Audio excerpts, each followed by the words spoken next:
right, yeah, good. Let's keep going then, shall we? In just a moment's time, friend of the show, Leicester author, Amazon rising star, Jamie Mollart's going to be joining us on the show, telling us all about his brand new book. I was sent a copy of it. It was like a little lump of gold and I could not put it down. I cannot wait to speak to Jamie in the next couple of minutes or so on what is publication day. Before 3:30 this afternoon as well today, we're going to be finding out more about how you go about designing a roller coaster. Yep, you heard that right. How do you even begin to do it? We'll be finding out more about that on the show before 3:30 this afternoon.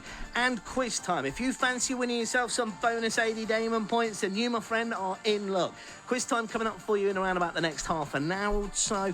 Little sneaky peek, little sneaky clue for you. The song that you're after today was released in 1976, okay? All of that, of course, I'll keep you up to date with everything you need to know. All you got to do is keep it tuned in to BBC Radio Leicester. Ady Daman, BBC Radio Leicester. Now, as you know, I've been away on my holidays. It was lovely. I was out with the wife, Eden, Ralph, the naughty ginger cockapoo was there as well. But there's one thing that I made sure that I packed along with my clean pants and my swimming trunks, and that was the copy of Jamie Mollart's brand new book. Now, he brought out The Zoo a few years ago now. It won Amazon's Rising Star Award. And this book is called Kings of the Dead World, okay? Now, Kings of the Dead World is like, you think, so what's it all about? It's this most amazing book that I could not put down. It was quite unnerving, though, because it almost runs parallel with what is going on in the world right now. There is plot twists. They come thick and fast. You don't know what's happening. I genuinely mean this when I tell you that I'm a boy from Glenfield and that I don't read many books, but I devoured this one. I loved it. I seriously, genuinely, hand on my heart, could not put it down. He's a Leicester boy. He's a friend of the show. I'm so glad that Jamie joins us on the show today because Jamie, the book that I had was, I felt a bit posh.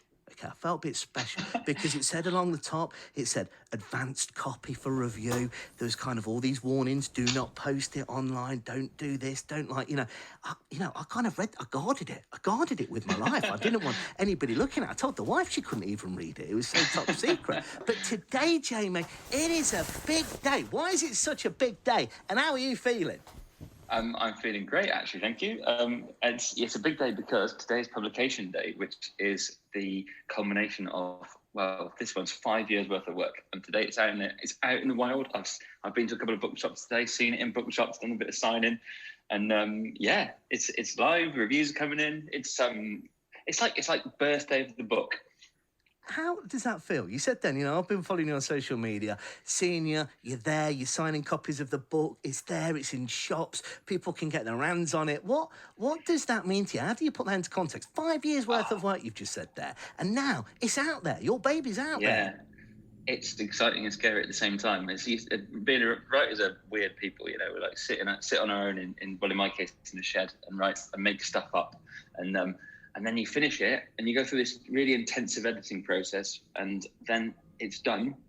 And then there's like this little lull and then it goes out into the world, at which point people start interacting with it and talking about it. And that's the best bit.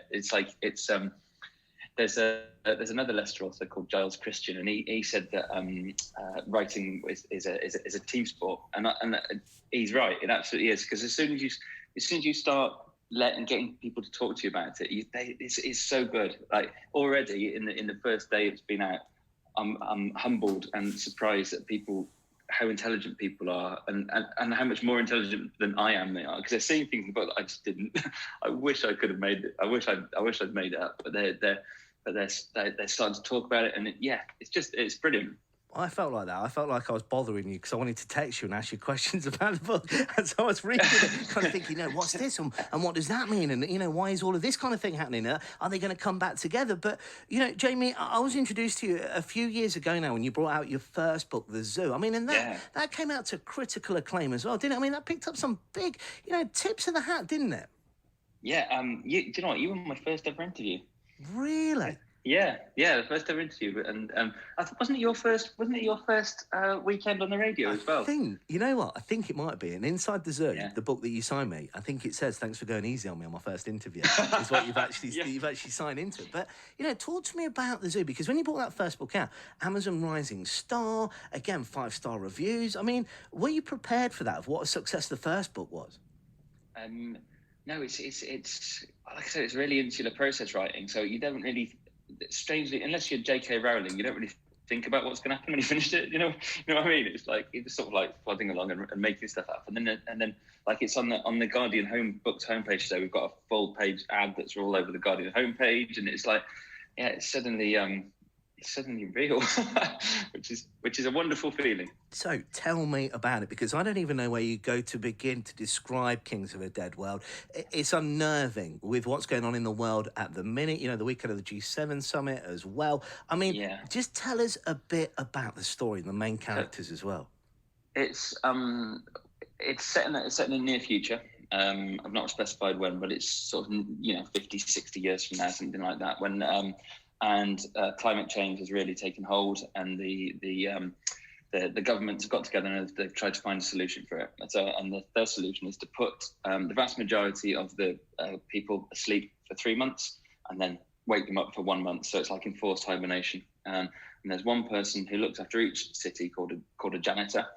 And it's basically about one story is the janitor called Peruzzi, and the other story is Ben, who's an elderly chap who's one of the sleepers, and his wife has got it's loosely based on dementia, but a disease which is degenerative disease. So she's disappearing from him. So his time is very, very precious, and Peruzzi's time he's got loads of time. And I really want to explore how people use their time if they've got not very much or if they've got a lot, and sort of the idea of personal culpability and our responsibility really for looking after the environment and the world we live in, but wanted to do that in like a way that would make it an exciting thriller rather than a polemic, if that makes sense. No, yeah, because that's what I found fascinating when I picked up the fact that, sleepers, as you say, people are forced into this hibernation, 3 months, everyone sleeps in these tubes, they go to sleep.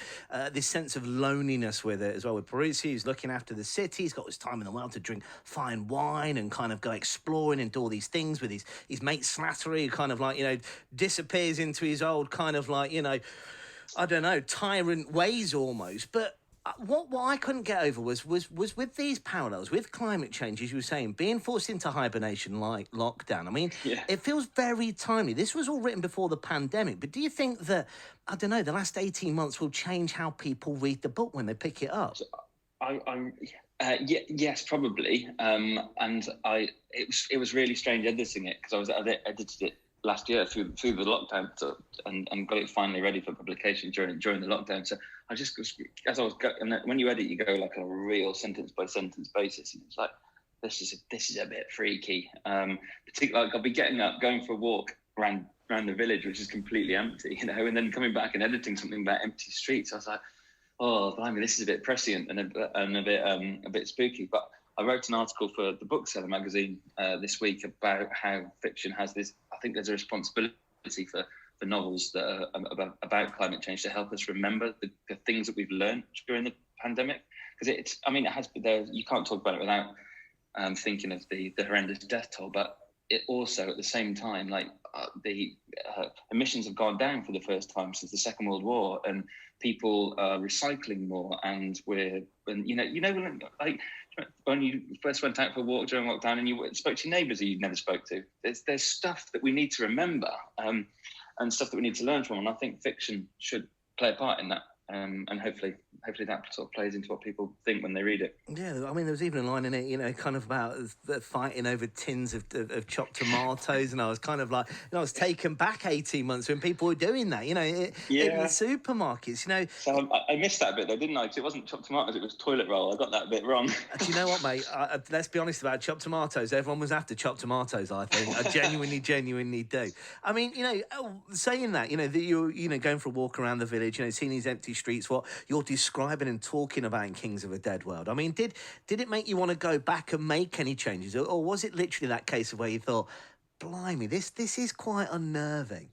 Yeah, it was more that I didn't touch it in that respect. It was more sort of looking at just making sure things made sense and characters they were behaving correctly by their personalities and stuff. So we didn't change any of that stuff. Everything was written way before, which is a bit freaky. I think there's sort of like dystopian fiction particularly has got this place in sort of predicting the worst case scenario for human beings. I think it was I was talking about it earlier. It's like fiction can be like, particularly sort of dystopian sci-fi, can be like a dress rehearsal, if you know what I mean, for the end of the world, to sort of like make us think about stuff. But we've had our own little mini dress rehearsal, haven't we, in the last year?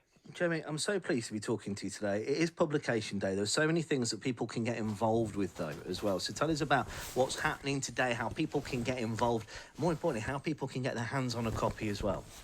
Yeah, cool. So we've got we're actually doing a launch tonight on a live Zoom. I was going to say Zoom. We're on Crowdcast, so it's going to be a virtual launch. I'll be talking to an awesome chap called Henderson Mullen, who's the CEO of Writing East Midlands. I've known him for a long time.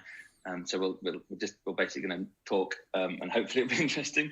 I'll be doing some readings as well, and that's going to be at 7 o'clock tonight. And if everyone's welcome to join us. If they want to find out where, the best place is to have a look on my Twitter, which is @JamieMollart, or on my Facebook, which is Jamie Mollart Author.